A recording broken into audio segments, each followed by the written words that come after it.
Can I bring him with me or what? Yes, sir. If we could step out that way. You want to go over there? Let's do an interview. You want to go? You're from New York, right? I live in Harlem. Yeah, right? Yes, sir. Cool. Harlem? Harlem. East Harlem. Yeah. It's called El Barrio. Spanish Harlem. You guys visit New York once in a while?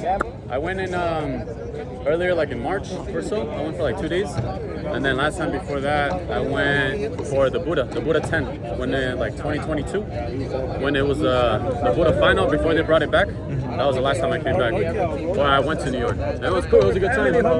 But I want to go back, man. I love New York. I like the vibe out there. And the one-wall game out there is fucking amazing. There's a international tournament in, I think in May. What was that? International tournament in May in New York, in Central Park. Next year? Yes. Really? Yes, World Cup. So. It's in New York? Yes, sir. Oh shit, I didn't know that. That's pretty cool. Yeah. In May? What? Do you know what dates? I'm not sure. Is USA. My birthday's in May, so I might think about it. I'm gonna have to think about it. What is your birthday? May 9th. May 9th. So I might think about it. Think away. The Victory Day. Yeah, man. Yeah. Let's go, Chava. Let's go over there real quick.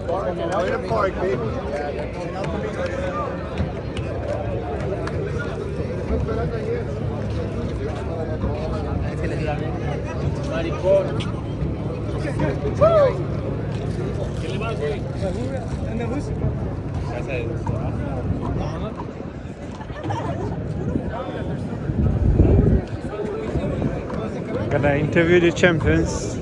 See what's up. Alright, ladies.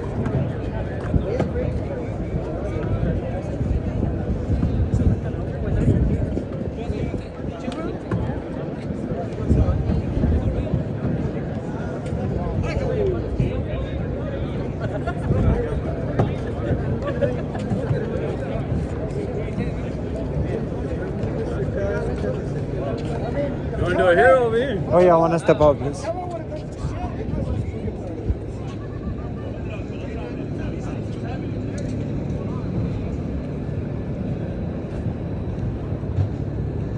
Oh yeah.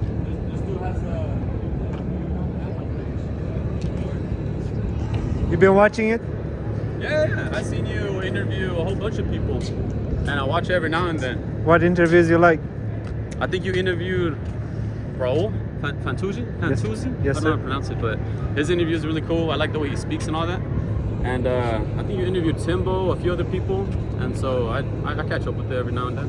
Yeah. Any suggestion you have for me that I could make it better? The YouTube account? Yes, sir. I think you're doing the right thing. You're coming out to the east, to the west coast. Get a bit more variety other than one wall. I think checking out 3-wall, 4-wall. There's even 2-wall that we have in the west coast in California. Get a little bit of everything would be a good diversity in the channel. So Who else should I interview before I leave from this side, because they are not in Should here? interview Handball Angel Hernandez.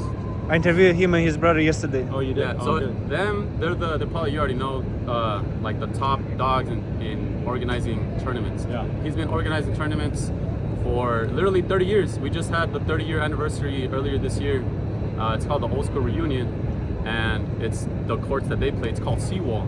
It's kind of like a one-wall court with a little corner wall at the bottom on each side, and it's corner wall, seawall. You know, it's short. So they're the ones that's been keeping NorCal handball alive pretty much. For the And past- Salduenes. He's a good one. Who's like a top player right now that's out here? Like top 3 or top Chopper? 3? Chopper I did today. Chopper, Oscar, Torito has been playing fucking amazing lately. Oh, you know who you could interview? You could interview my boy Omar, the guy that lost to Torito. Give him an interview, see how he does. He's a bit on the awkward, shy side, but he's a really humble guy. He's probably our top like 3-wall player right now in NorCal. Can I please ask your names and where are you from? Antonio Figueroa, and I'm from San Jose, California. I play in Campbell Community Center. That's our park. My name is Salvador Olascon, known as Chava, NorCal. How you got into the sport? I have my boy from college. We're in the same fraternity in college, and his name is Edwin. And literally a day after my birthday party, he stayed over at my house, and the next day He just invited me to go to Campbell one day, and I went. I didn't play. I was just chilling there, just seeing the guys play some games. And I was like a year out of college, and I wasn't really doing anything, just work and gym. And I felt like I needed some kind of hobby. And he was basically that reintroduced me to the game. I knew about handball. I played it in high school, and ever since then, this was 2021, and I've been playing since then. You got so good so quick, man. Yeah, man. I mean, I think I like to be a little humble. I don't think I'm that good, to be honest. I think I've been told that I don't give myself credit enough, but I have my standards pretty high for myself, and I could be a lot better for sure. Yeah. How about you, sir? Well, with me, ever since I was a kid, I always played handball, but it wasn't like a sport. It was just like to hang out with the friends. In my neighborhood, it's a stigma. Handball's known as like a prison sport, a street sport, or not even a sport. Yeah. That's where I grew up. But I always had a Still to the day. Yeah. To the day. So in middle school, I played a lot of handball during lunch. But the guys that I played with, they were all like gangbangers, and I had the competitive spirit in me. And once I got into high school, I forgot about handball. I started playing football, and handball was just like, it's not even a sport.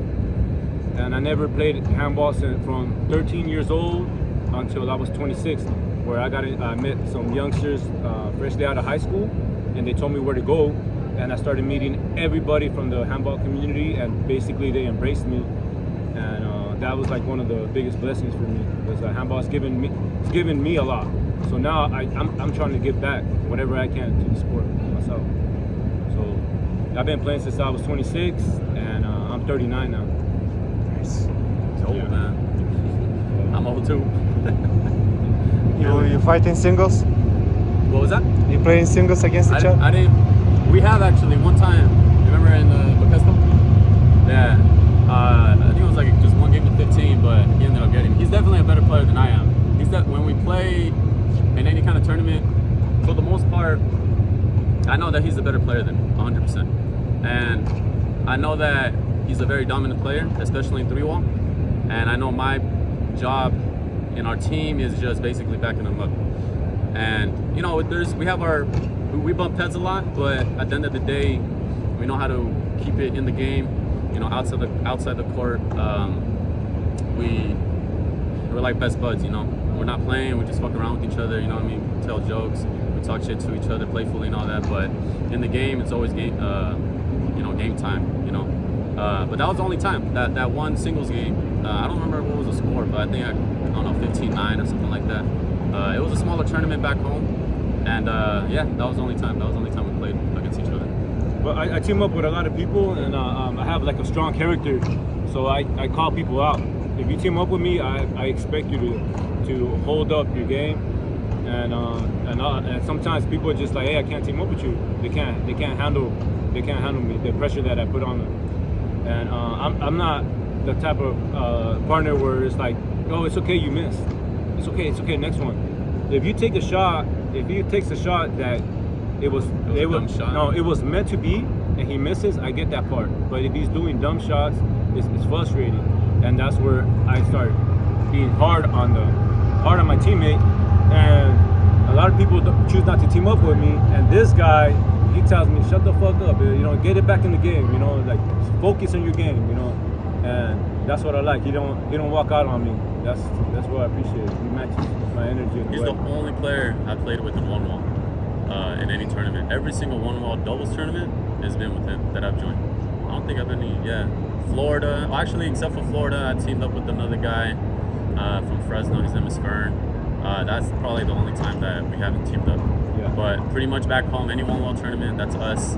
And anywhere that we go together, travel, New York, Florida, anywhere that's 1-wall, we usually team up.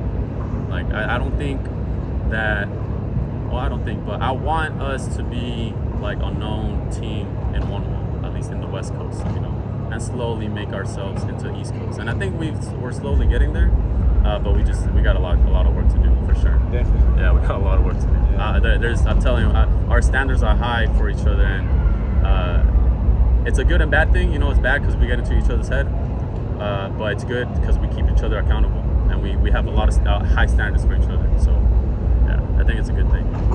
Yes, sir. Like for me, like I don't know, I don't think I ever told you this, but when I first met you, I have to commute to work, and it was hard for me to stay in the game.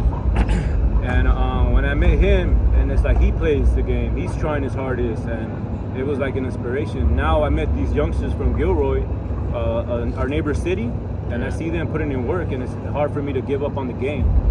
So when I asked him to team up with me in 3-wall, he says, I don't play 3-wall. I'm like, I don't care. Let's go see how we do. You know, let's challenge ourselves. As long as you give me your word that you're gonna try your hardest, then let's do it. You know, and that's something that, you know, that I at a time where I was thinking of walking away from the game because of my age, my family, and commute, like the camaraderie, the brotherhood, they brought me back in, and that's something I don't want to turn my back on. Can you please tell me, can you please be as technical as possible? What is the difference and the skills needed for 3-wall and 1-wall, and the differences? I think anticipating the sidewall for sure. The 1-wall game is a lot of left and right, where in 3-wall it's more front and back and side to side. Yeah. Like there is lobs in 1-wall, there is corner shots in 1-wall, but since the 1-wall court is a lot shorter than a 3-wall court, people tend to use the corners a lot more. And in 3-wall, the courts are, I think, an extra maybe 5 feet, to be honest. So you could lob and bring them back super far, and they're shooting the ball from 50 feet away. Yeah. And that's one thing that I've seen 1-wallers, like New York 1-wallers, come to us and play 3-wall, and the thing that they just have trouble with is the wall. They don't anticipate it. It's a bit of more of a waiting game and anticipate where the ball's gonna be. Where in 1-wall you just follow the ball and it's gonna be there. I think that's the biggest difference in the two. Yeah, definitely. Yeah. 3-wall, anticipation. Sometimes it's patience. Sometimes it's good to let the ball go and get it off the wall. Mm-hmm. Yeah. Where would you? Congrats on the win. How do you feel about it first? This is my first win ever in any tournament. Oh. This is my first one. Congrats. Yeah. 1-wall or 3-wall. This is my first one. I've got in like 3rd place, 2nd place, maybe twice, but never won anything. This is my first one. You good? Yeah, it feels. I got a little. When everyone's giving my thank yous, I ain't gonna lie. I mean, I'm a pretty open guy. Like I got a little. When you get choked up, you feel it right here on your throat, and like I just gotta keep my head down. So if I make eye contact or keep on talking, like shit's gonna come out, and I just say thank you, and just keep on going, and I just feel it right here. But the emotions are passed by, but it feels good, man. It feels good. I didn't think my first win would be a 3-wall tournament, to be honest. I did not expect that. Or in Vegas, in this kind of caliber, you know what I mean? So my biggest goal, like as of now, is to win like my tournament. I throw it in the summer. Is my 1-wall tournament. It's a B tournament, and we made it to the final last year. We lost, and we made it to the semis consistently, except for this past year we lost in the quarters. But I think ultimate goal for me is to win that tournament. But that's besides the fact. But this tournament of this size with this amount of people, I wasn't expecting it. To be honest, I was not expecting it. I have a problem with you playing in your own tournament. Yeah.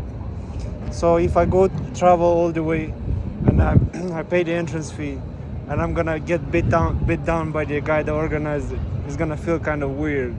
Really? So, yes. So like this, I went to a tournament, doubles tournament in New York, yeah. And the man organizing it was playing. Right. And he had his guys on the sideline, and people got angered, like, yo, you playing it and you have your own guy.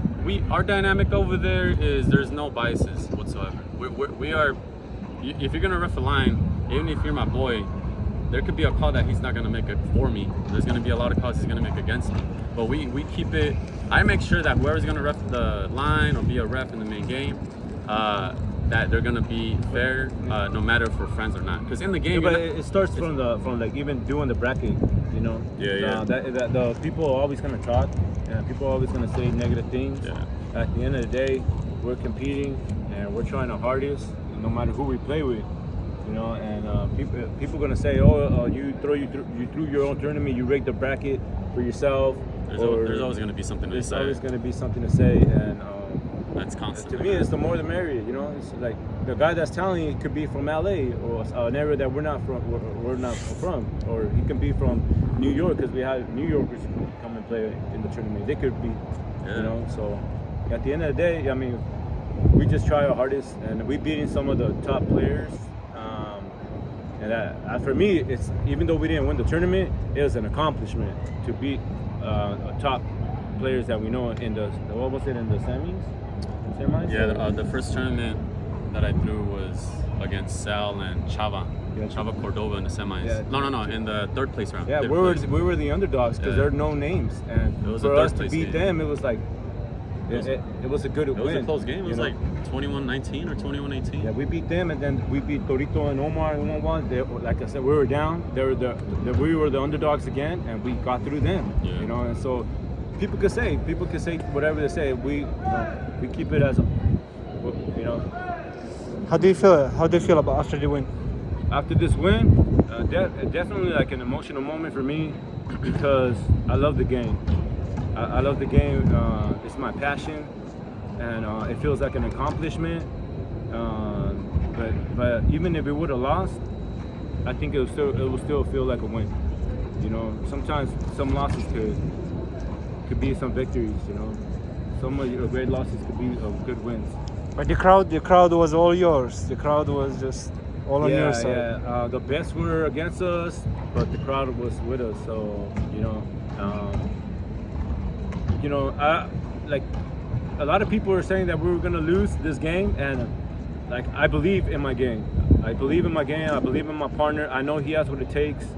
Are we perfect? No, we're not perfect, but and even when we are perfect, we still got room for Even though we won, that doesn't make us the best. I'll say that. And, like, it's just we there's still a lot to learn. We were able to figure it out and stick to the game plan, and it worked out for our favor. And to me, it's just a blessing just to be here and play the game. Yeah.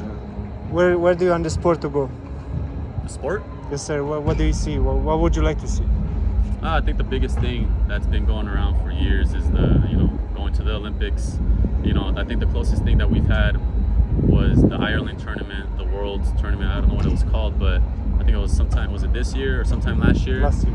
That I saw Timbo, Nas, Taiwan, and it was USA. I think Palestine was represented, Ireland, England, countries from. Where are you from? Moldova. Yes. You played in it or what? Yes, sir. Yeah. You see what I'm saying? So. The worst game of the tournament. 700 people wasted their time watching it. 700. Hey, but you showed up. That doesn't matter though. You represented your country. You showed up. That's what counts. So that's the closest thing we're getting to right now to the Olympics. And like I haven't heard, like you said, the World Cup tournament in New York next year. I haven't heard about that, and that's another thing. Like it's just step by step, and as small as it could be, or as big as it could be, I think ultimate goal is just the Olympics. I think if get to that point, if and when, it'll be, I think, a historical moment for sure. Yeah. To me, the Olympics, the big shows, all that stuff is nice, but like, I think about myself as a youth, and I missed out on an opportunity to compete at something I was good at, because it wasn't a known sport. So I would like to see the sport to build like an army of people to go to schools and introduce and create flyers and introduce the sport. Not just myself or anybody, just like all the good players. What I've learned, that a lot of good players, they worry about their game and winning their tournaments, but they never bothered to step back and look back at who they could bring with them, or who could they inspire, or introduce them to the game. So one thing that I do, I show up to the parks, and I always try to encourage people to step in. The tournaments that I hosted are focused on intermediate players, which is from a 13-year-old to a 50, 60-year-old. They can get in the game. It's okay, You're 50-something, but you still got what it takes, to compete. and this is your chance to win. All the players are in the same level. Some are better, some are worse, and so my thing and with the sport, I would like to see people to reach back and to the youth. Man. Yeah, because like I'm 39, and one day, in a couple years, I'm not going to be able to move the way I do. I can't move the way I moved 10 years ago, and 10 years from now, I'm not going to be able to move. So what's going to be just my games, and you got to look back and bring people. I met these young individuals that tried to join sports, but they joined the football team, and some of them, they don't have the discipline to wake up and show up to the sport. Nobody taught them, and when they do show up, they don't make the team for some reason. They're not able to throw a baseball. They're not able to catch a football. And but handball is like a last resort for young individuals that have a fire to compete. So that's one thing. I just try to go back and hey man, you want let your steam out here. Let it out. You have steam. You got fire. Let handball be your outlet. You know. So my thing right now, as I'm getting older, is just to look back and inspire and try to help young individuals like when I was young. Nobody reached out for me. I just got lucky that I was able to stay in football, and I had people that I looked up to keep me out of trouble. Because easily I could have ended somewhere way worse. So that's what I try to do. If I could help somebody and be a role model to somebody, that's a big win for me. That's the main thing for the sport. We're almost there. Just a few more questions. Yeah, it's all good. So in your long life, what have you learned? Like, what have you been through that taught you some good lessons?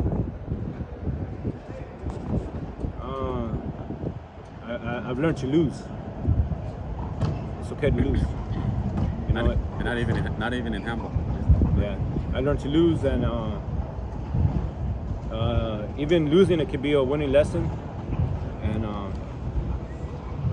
in life and in handball, you could always like figure out how can you be better today for your people that are gone and the people that are here. You know, that's one thing that I've learned. You know, there's going to be downtimes in life, and basically that's what it is, and that's what my brand of handball life that I'm doing is. It's a metaphor for life and the game. So just like in the game, you could be down, but you're not out. Sometimes you're gonna lose in the game. Sometimes you're gonna lose in life. So that's one of my main things that I use my handball life. It's a metaphor for the game. So. How about you, sir? Thank you.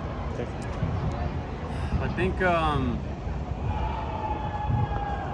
I learned a lot from handball.